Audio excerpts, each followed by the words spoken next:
Hi everyone, and welcome to this tutorial on how to use the JAM assessment slides when giving the JAM assessment to your students.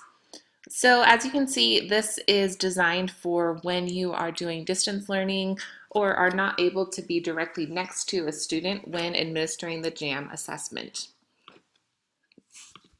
Before you get started on administration, you should have a copy of the JAM assessment guide and or the copy of the printed slideshow with the speaker notes displayed. You can access either of those resources by clicking directly on these hyperlinks and printing them. In addition, you can also access the kindergarten, first grade, and second grade JAM student response sheets. And you should have these next to you while you are proctoring the exam. The student will only need about 15 countable objects from home. These can be actual counters or they can be paper clips, coins, anything countable that you'll be using for a few of the questions. To begin the assessment, make sure that you are in the presentation mode for Google Slides, because once you're on this specific slide with the question, there are interactive features that are only accessible once you're in the presentation mode. So let's go ahead and present.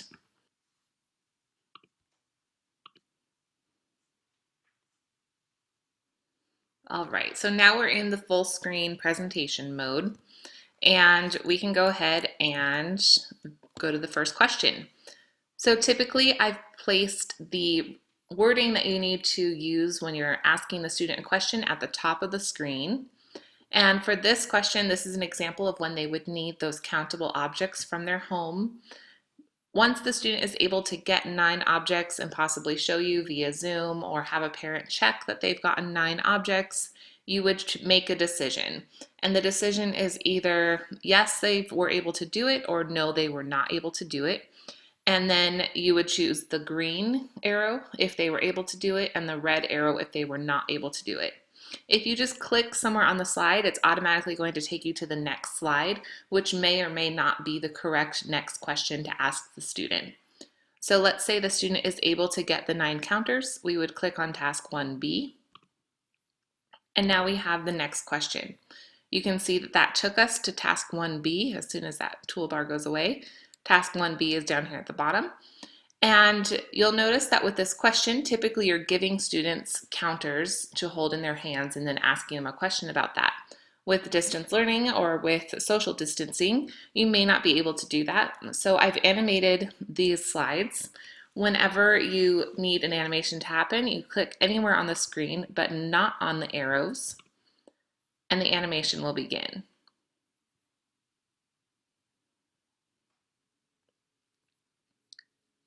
The idea for this question is to have the students close their hands. And since we can't do that virtually, we're just going to cover their hands. On the prompts for the Google Slides, you also have directions as to when to click inside of the process so that you know exactly when to click on the slide to cover or reveal certain elements of the question. Now you would ask the student the question, and depending on their answer, would choose the corresponding arrow. Note that now we have an incorrect option, a correct option, as well as a kindergarten shortcut. If your student is in kindergarten, they are only expected to know a certain amount of the JAM questions. So if they get this question correct, we can go ahead and choose the kindergarten shortcut instead of moving to task 1C, because kindergarten students are not expected to know task 1C. If they get it incorrect, whether or not they are a kindergarten student or any other grade level student, we would still choose the module 3. Here's another example of an animated task.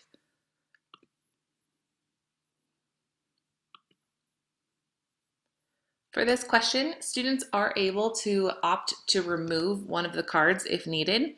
And so the directions on your Google Slides say that if you need to remove one of the slides, simply press the back arrow on your keyboard and it will uncover one of the set of counters. You can also use the navigational arrows on the screen when they pop up in this pop-up bar.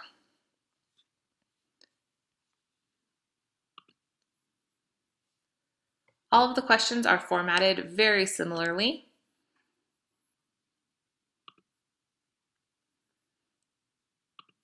and take you through the test pretty cohesively.